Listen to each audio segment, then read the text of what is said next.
Here's how to embroider on bows, and I'm going to show you some tricks that I've learned along the way. You can purchase these beautiful bows at So Sweet Blanks. The first step is to get some starch and spray it on the bow and then iron it. Let me show you the difference. This is a bow that has been starched and ironed. This one is one that hasn't.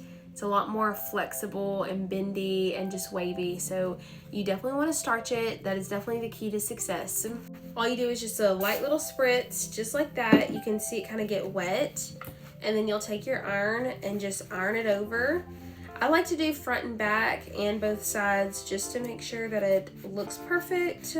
Once that's done, I like to print out my designs in Embrilliance because it has their crosshairs, so I'm easily able to line up where the needle should fall whenever I go to embroider it. One little trick that I learned is that using a bean stitch or like a floss type of font works just a little bit better versus a fill stitch. I just feel like the ribbon doesn't stitch as great, but it is doable. You can just kind of see a little bit of imperfections in it, in my opinion. Now it's time to hoop it.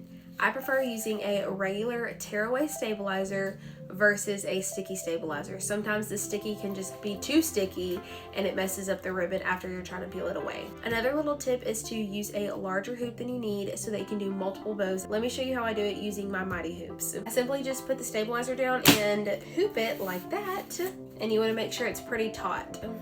You can use a little bit of spray adhesive, but I like to just avoid it overall because I don't want it to mess up the ribbon and make it hard to tear off. From here, I just lay the bows down and tape it onto the stabilizer so that there's no movement whenever it gets to stitching.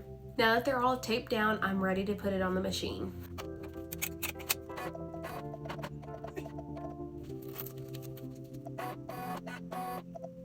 I do want to clarify that I stitch each design one at a time. I don't have the camera feature, but if I did, you could totally set it up easily to where you could do all at once. Now is the not so fun part of taking off the stabilizer. This is not to scare you. This is just to warn you to be very cautious.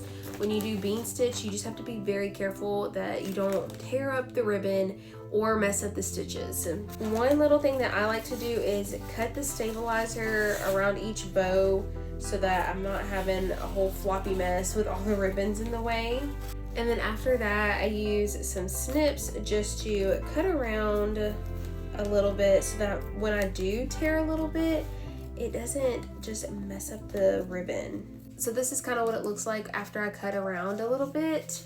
And what I do is I very carefully tear off the stabilizer, holding on to each little letter so that I don't mess up the ribbon. Here's the finished product. This is the front side, and then here is the back side that is all